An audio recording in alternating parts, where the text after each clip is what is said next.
अपनी क्या काम कर रही है, मैं बहुत ही आदर के साथ व्यंजना की अध्यक्ष डॉक्टर आशा अस्थाना जी को आमंत्रित कर रहा हूँ कि वे आएं और बताएं कि व्यंजना क्या कर रही है। आदरणीय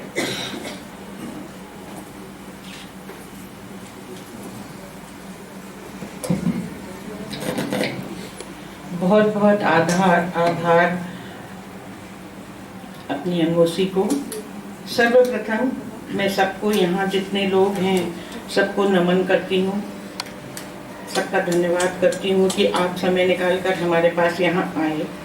यद्यपि कार्यक्रम का विषय दूसरा है और बड़े बड़े हमारे यहाँ पे वक्ता हैं, किंतु क्योंकि इलाहाबाद म्यूजियम के संयुक्त तत्वावधान में हम यहाँ व्यंजना का कार्यक्रम करते हैं और अभी व्यंजना कुछ ही समय पहले इसका प्रादुर्भाव हुआ, तो कुछ लोग होंगे जो इसको नहीं जानते, तो मैं सोच रही हूँ कि ये मौका लूँ और आपको इसके बारे में थोड़ा सा परिचय दे दूँ।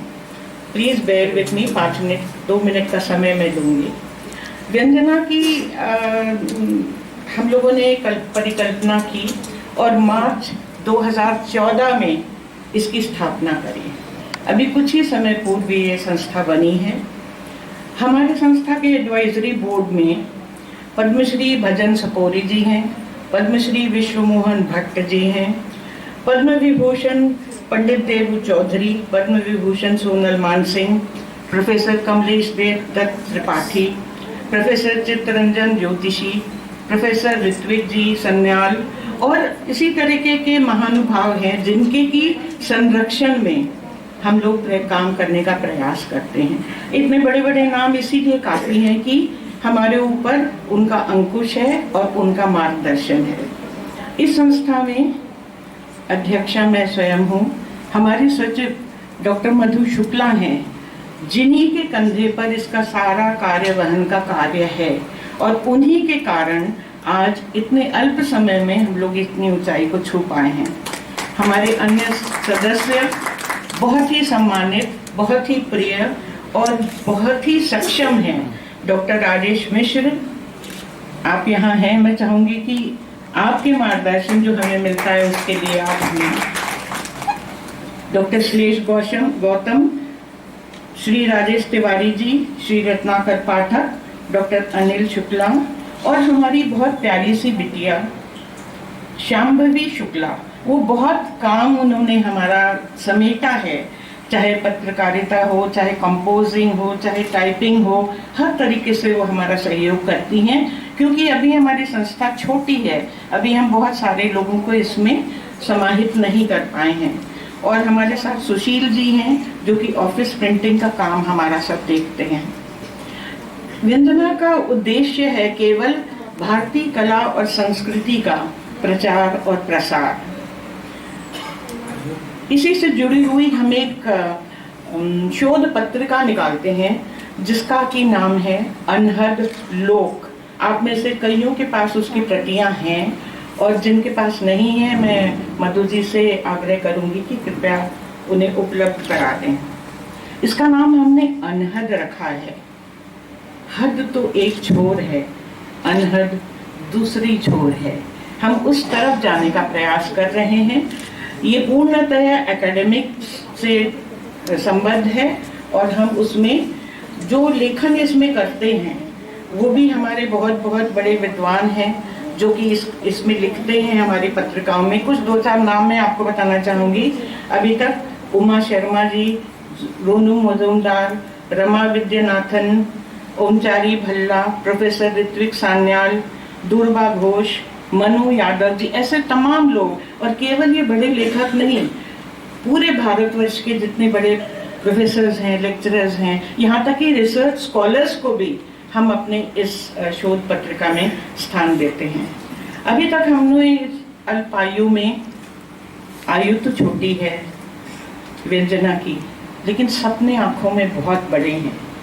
कुछ हम कार्यशालाएं, कुछ कार्यक्रम कर चुके हैं। इसमें एक हमने 3 दिवसीय वर्कशॉप करी थी होली गीतों पर, जिसमें होली, चैताल, बेलवलिया, फाग इत्यादि अनेक प्रकार उसके बच्चों को, करीब 80 बच्चे थे, उनको सिखाया, और अंत में थियोसॉफिकल सोसाइटी हॉल में जो इसका समापन समारोह हुआ, उसमें पंडित हरिराम द्विवेदी और राजेश मिश्र जी ने अपने वक्तव्य दिए, और इससे हमारे स्टूडेंट्स को बहुत लाभ हुआ। अगली कार्यशाला हमने वृंदावन में करी थी, उसका सेमिनार था, उसका शीर्षक था वैश्विक संदर्भ में राधा कृष्ण प्रेम। इसके कीनोट स्पीकर थी सुश्री सोनल मानसिंह जी, अध्यक्षता विद्या बिंदु सिंह जी ने की थी, और वृंदावन के ही श्री वत्स गोस्वामी जी ने एक विशेष टॉक दिया था इस पे, और समापन समारोह में डॉक्टर गीता चंद्रन ने लेट देम समझा के अपना प्रस्तुति भी की थी। और उसी दिन शाम को ब्रिज से एक रास मंडली आई थी जिसने की रासलीला का प्रदर्शन किया था। एक और कार्यक्रम गोवा में हुआ था, इसमें ये टूरिज्म और कल्चर से संबद्ध होकर के कार्यक्रम का निर्वाह किया गया था। इसमें keynote speaker professor Nirmal Kumar ji थे, और रवि वैद्यास जो कनाडा से आए थे, उन्होंने अपना इसमें वक्तव्य दिया था। इससे पहले वाला जो कार्यक्रम था वो निराला सभागार में बिरहा के ऊपर था। इसमें बद्री नारायण जी प्रोफेसर जो हैं वो मुख्य वक्ता थे, और हमारे चिर परिचित धनंजय चोपड़ा जी ने बहुत ही सारगर्भित और मनोरंजक तरीके से व्याख्या करी थी, सबको बहुत भाई। और बिरहा के जो कलाकार हैं बहुत विख्यात श्री मनु यादव जी ने बिरहा गायन प्रस्तुत किया था। आज 30 नवंबर 2016 तदनुसार विक्रम संवत 2073 मार्गशीर्ष शुक्ल पक्ष पड़वा तिथि को हम आज बहुत ही शुभ दिन है, हम इलाहाबाद म्यूजियम में इकट्ठा हुए हैं। विषय तो आप सब जानते हैं, भारतीय रंगमंच एवं सिनेमा में बिंब और रूपक।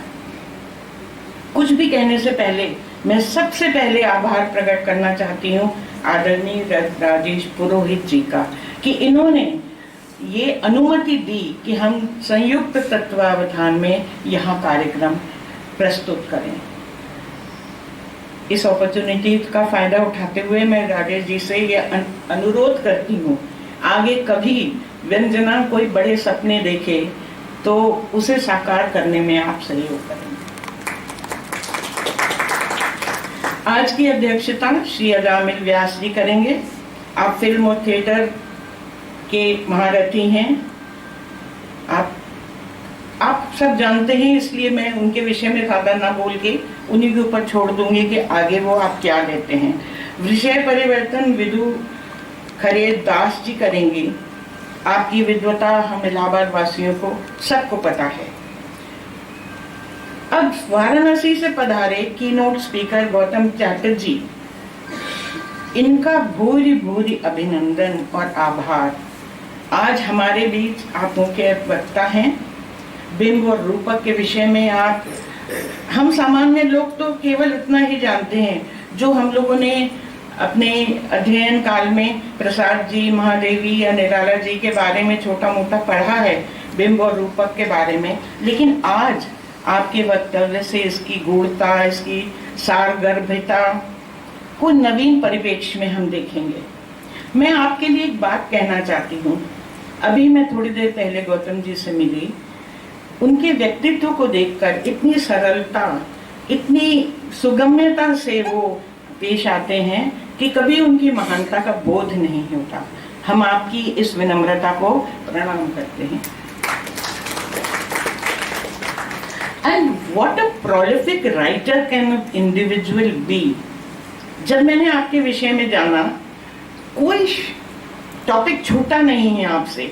संगीत शास्त्र, अभिनय शास्त्र, नाटक, आधे अधूरे और दश रूपक, freedom struggle, social history, Ram Naam philosophy, art of thinking and science of living, how never to get crashed. इतने आयामों में, इतनी विधाओं में आपका लेखन है, और कई डॉक्यूमेंट्रीज नेशनल और इंटरनेशनल मीडिया पे आपने स्क्रिप्ट करी हैं। आपकी इस विद्वता को हम नमन करते हैं और हम बड़ी उम्मीद से आपके शब्द सुनने को लालायित हैं। अब सबसे बड़ी बात हमारे संचालक धनंजय चोपड़ा जी की, जिस कार्यक्रम में आप खड़े हो जाते हैं वो विशिष्ट हो जाता है। हल्का फुल्का होने के साथ साथ आप हर कार्यक्रम को गरिमा प्रदान करते हैं और वक्ताओं के बोलने के अलावा एक बात मैं अपने सभागार में बैठे हुए ऑडियंस से कहना चाहती हूँ। मुझे एक कोटेशन याद आता है प्लेटो का। हमारे सर यहाँ बैठे हैं। 1965 में 50 साल पहले आपने मुझे एमए में अंग्रेजी पढ़ाई है, तो धृष्टता कर रही हूँ। एक कोटेशन में बताना चाह रही हूँ। प्लेटो ने कहा, मन एक खाली बर्तन नहीं जिसे भरा जाना चाहिए।